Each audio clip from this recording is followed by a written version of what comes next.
할렐루야. 2021년 6월 8일 화요일 아침 기도회를 시작하겠습니다. 하나님의 말씀을 통해서 오늘도 주님과 동행하고 감사와 기쁨의 하루를 사는 우리 성도님들 되시기를 바랍니다. 오늘 말씀은 잠언 20장 16절부터 30절까지의 말씀입니다. 타인을 위하여 보증선자의 옷을 취하라. 외인들을 위하여 보증선자는 그의 몸을 볼모잡을지니라. 속이고 취한 음식물은 사람에게 맛이 좋은 듯하나 후에는 그의 입에 모래가 가득하게 되리라. 경영은 의논함으로 성취하나니 지략을 베풀고 전쟁할지니라. 두루 다니며 한담하는 자는 남의 비밀을 누설하나니 입술을 벌린 자를 사귀지 말지니라. 자기의 아비나 어미를 저주하는 자는 그의 등불이 흑암 중에 꺼짐을 당하리라. 처음에 속히 잡은 산업은 마침내 복이 되지 아니하느니라. 너는 악을 갚겠다 말하지 말고 여호와를 기다리라. 그가 너를 구원하시리라. 한결같지 않은 저울 추는 여호와께서 미워하시는 것이요 속이는 저울은 좋지 못한 것이니라. 사람의 걸음은 여호와로 말미암나니 사람이 어찌 자기의 길을 알 수 있으랴. 함부로 이 물건은 거룩하다 하여 서원하고 그 후에 살피면 그것이 그 사람에게 덫이 되느니라. 지혜로운 왕은 악인들을 키질하며 타작하는 바퀴를 그들 위에 굴리느니라. 사람의 영혼은 여호와의 등불이라. 사람의 깊은 속을 살피느니라. 왕은 인자와 진리로 스스로 보호하고 그의 왕위도 인자함으로 말미암아 견고하니라. 젊은 자의 영화는 그의 힘이요 늙은 자의 아름다움은 백발이니라. 상하게 때리는 것이 악을 없이 하나니 매는 사람 속에 깊이 들어가느니라. 아멘. 아멘. 하나님의 말씀, 잠언을 따라서 계속 지혜의 말씀을 살피고 있습니다. 오늘도 말씀 가운데 주님의 얻기를 원하며 먼저 16절을 봅니다. 타인을 위하여 보증선자의 옷을 취하라. 외인들을 위하여 보증선자는 그의 몸을 볼모 잡을지니라. 우리가 이 성경의 말씀을 살피면서 주의할 것이 하나 있는데요. 성경이 말하고 지시하는 것이 정말 단순하게 그대로 행하라는 것인지 아니면은 그 가운데 담긴 뜻을 역설적으로 표현하고 있는 것인지를 우리가 살펴야 한다는 겁니다. 그것은 우리가 성경을 읽을 때에 성령을 의지하면 주님께서 알게 하고 깨달음을 주시는데요. 이 16절의 말씀도 그렇습니다. 다른 사람을 위하여 보증선 사람의 옷을 취하라. 이게 무슨 말입니까? 다른 사람 보증 잘못 썼다가 그 채무를 떠안은 사람의 옷을 빨리 빼앗아 오라는 말입니까? 다른 사람 보증 썼다가 이 빚을 떠안은 그 사람의 몸을 사로잡아서 종으로 팔기라도 하라는 것입니까? 그것이 아니죠. 하나님께서 그렇게 명령하실 리가 없죠. 그만큼 보증이라는 것이 위험한 것이고 절대로 보증을 서지 말라는 것을 강조하시기 위해서 이렇게 표현하고 있는 것입니다. 옷을 취하고 몸을 볼모 잡으라는 것은 나에게 그렇게 하라고 명하시는 것이 아니라 네가 이런 처참한 일을 당할 수도 있으니까 보증의 위험함을 알라라는 지혜의 말씀인 것이죠. 성경에는 이런 표현들이 간혹 있습니다. 잘 분별해야 되겠죠? 지혜로운 사람은 보증을 서지 말아야 합니다. 보증을 잘못 서게 되면은 옷도 빼앗기고 몸도 잡혀가게 된다는 것이죠. 특히 보증을 잘못 서면은 나뿐만이 아니라 가족에게도 뼈아픈 상처를 줄 수가 있습니다. 우리는 모두 다 유한하고 연약한 존재이죠. 성경은 우리가 아침 안개와 같고 그림자와 같고 들의 꽃과 같다고 말씀합니다. 이런 연약한 우리가 어떻게 다른 사람의 내일을 보증해주고 책임을 져줄 수 있습니까? 이것은 정말 지혜 없는 교만이고 자신의 한계를 인정하지 않는 어리석음인 것입니다. 혹시 보증을 누군가 원하는 사람이 있다면 아무리 서운해하더라도 보증을 서기보다 다른 도움을 줄 수 있는 그런 지혜가 필요하겠습니다. 이 문제는 사실 보증 자체보다도 우리 인생에서 무엇이 중요한 것인지를 진지하게 살피는 지혜와도 연결이 되어 있는데요. 이번에는 19절을 한번 살핍니다. 두루 다니며 한담하는 자는 남의 비밀을 누설하나니 입술을 벌린 자를 사귀지 말지니라, 이렇게 말하고 있죠. 우리가 읽는 성경에는 이 한담이라고 표현이 되어 있는데요. 한담은 그냥 심심하거나 한가할 때 나누는 이야기입니다. 별로 중요하지 않은 이야기죠. 그런데 자기는 한담이라고 심심해서 이야기하는데 다른 사람의 비밀을 발설하고 뒷담화를 통해서 비방하고 이간질하는 그런 모습을 나타내고 있는 것입니다. 그만큼 다른 사람에 대해서 말하는 것을 가볍게 생각하고, 그렇죠? 진지하게 여기지 않고 아주 가벼운 마음으로 중상모략하는 사람을 말하고 있는 것입니다. 이렇게 입으로 떠벌리는 사람과 가까이 해서는 안 된다라고 성경은 말씀하고 있는 것이죠. 다른 사람의 말을 쉽게 옮긴다는 것은 그 사람을 가볍게 여긴다는 것입니다. 사람과의 관계를 가볍게 여기는 것이죠. 인생의 자세가 이렇게 가벼워서는 안 되겠습니다. 우리 성도님들은 다른 사람과의 관계를 중요하게 생각하고 말을 주의하는 지혜의 사람이 되시기를 바랍니다.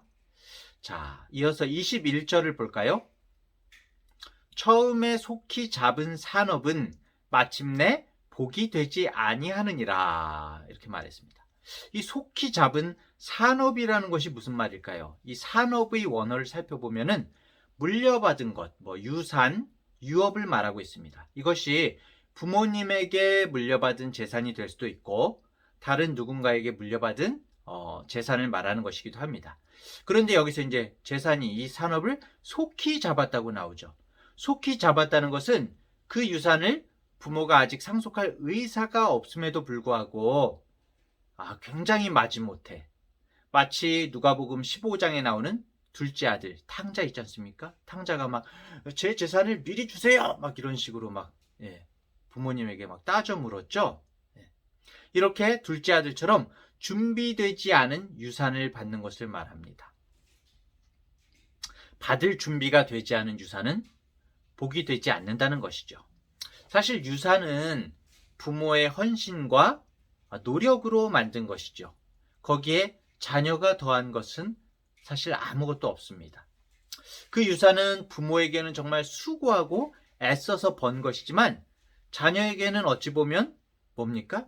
그냥 생긴 것이거든요. 그냥 생긴 거죠. 그 가치를 알지 못합니다. 가볍게 생각합니다. 누가복음의 그 탕자도 그 유산에 담겨있는 가치와 땀과 노력을 생각지 못하고 자신의 쾌락과 욕심을 위해서 재산을 탕진하죠. 그냥 생긴 것은 오래가지 못합니다. 부모는 물론 자기 자녀에게 최대한 많은 유산을 남겨주고 싶어 합니다. 하지만 그 유산이 정말 자녀에게 복이 될지 화가 될지는 알 수가 없는 것이죠. 이 말씀도 또한 인생의 자세를 담고 있죠. 아까 앞절에서도 말한 것처럼 모든 것을 진중하게 살피고 거기에 담겨있는 가치를 잘 알고 감사하는 마음이 필요하다는 것입니다. 우리에게 남겨지는 유산을 감사하고 소중히 여기되 어떻게 해야 될까요? 더욱 영원하고 가치 있는 것을 소망하는 마음이 우리에게 있어야 하겠죠. 영원하신 하나님의 유업, 하나님의 나라를 소망하는 마음이 우리에게 있어야 하겠습니다. 그러기 위해서 우리는 영원하신 하나님께 우리의 두 눈을 두고 살아야 하는데요. 관련해서 24절을 볼까요? 24절. 사람의 걸음은 여호와로 말미암나니 사람이 어찌 자기의 길을 알 수 있으랴. 자, 여기서 보면은 앞뒤로 사람이라는 말이 두 번 나왔는데요. 같은 사람이라는 단어가 나왔지만 원어로 보면은 앞의 사람은 용사, 능력 있는 사람을 뜻합니다. 뒤에 있는 사람은 그냥 일반적인 사람을 말합니다. 우리 사람들은 이 사람을 능력과 재력, 힘 등 여러 가지 요소로 구분짓고 판단하지요. 우리 나름대로 판단을 합니다. 자신의 능력과 재능으로 쉽게 교만하고 으스대기도 합니다. 사실 능력 있고 총명한 사람이나 아니면 보통의 사람이나 자기가 가야 할 길을 모르는 것은 마찬가지입니다. 하나님의 인도하심을 우리는 받을 수밖에 없습니다. 그런 존재입니다. 우리 눈에 보이는 화려함과 인간의 능력은 사실 아무것도 아니죠. 50보 100보라는 것이죠. 오로지 하나님의 인도하심을 받을 때에 하나님의 뜻에 순종하는 삶을 살 수가 있는 것입니다. 우리 중에 누가 자신의 1년 후를 아는 사람이 있겠습니까? 아니 한 달, 다음 날 일도 모르죠. 심지어는 10분 후에 일어날 일도 모릅니다. 그렇기 때문에 우리는 항상 겸손해야 합니다. 겸손한 사람이 지혜가 있는 사람이고 하나님의 은총을 누리는 사람입니다. 그런 면에서 나이가 많은 사람이든지 적은 사람이든지 서로 가볍게 여기지 않고 겸손한 것은 지혜의 중요한 요소인데요. 관련해서 29절을 한번 볼까요? 젊은 자의 영화는 그의 힘이요 늙은 자의 아름다움은 백발이니라. 아까 맨 처음에 16절을 살필 때 말씀드린 것이 있죠. 성경이 말하고 지시하는 것이 정말 단순하게 그대로 행하라는 것인지 아니면 그 가운데 담긴 뜻을 살펴야 하는지를 말씀드렸습니다. 이 29절도 어떤 분들은 단순하게 생각해서 늙은 자의 아름다움은 백발이라고 하니까 이 말씀에 탁 필이 꽂히셔서 염색을 안 하고 일부러 하얀 머리를 유지하시는 분들이 있더라고요. 물론 하얀 머리도 중요하고 좋기는 하지만 이 말씀 때문에 염색을 안 하시는 건 잘못된 해석인 거죠. 여기서 백발이라는 것이 단순히 그냥 하얀 머리를 말하는 것이 아닙니다. 인생의 경험과 지식을 말하는 것이죠. 젊은 자의 가장 좋은 점은 힘이라고 했죠. 힘? 무조건 물리적인 헐크 같은 힘을 말하는 걸까요? 바로 무엇이든지 시도할 수 있는 가능성을 말하는 것이죠. 요즘 세대 간의 단절과 갈등이 커다란 사회적 문제라고 합니다. 젊은이와 노인이 서로를 인정하지 못하고 무시하고 자신의 주장만을 앞세우니까 갈등이 생길 수밖에 없습니다. 늙은 사람의 가장 큰 장점인 그 인생의 경험과 지식, 그리고 젊은이의 장점인 가능성의 힘, 이 서로 갖지 못한 요소들을 서로 인정하면서 겸손하게 행하는 모습이 있을 때 모든 갈등과 어려움이 해결될 수 있을 것입니다. 젊은 사람이 나이 든 사람의 경험과 지식을 무시하면 길을 잃을 수밖에 없죠. 인생의 길을 잃을 수밖에 없고요. 또 나이가 든 사람이 젊은 사람의 힘과 가능성을 무시하면 그야말로 요즘 말로 꼰대가 될 수밖에 없습니다. 사랑하는 중앙대학교의 성도 여러분, 우리의 인생에서 우리가 이루기 원하는 것이 아무리 크고 좋아 보여도 영원하시고 전지전능하신 좋으신 하나님을 대신할 수는 없습니다. 또 내가 자신의 인생을 아무리 잘 꾸려가려고 해도 하나님이 함께 하시지 않으면 모래 위에 쌓은 집이 되고 맙니다.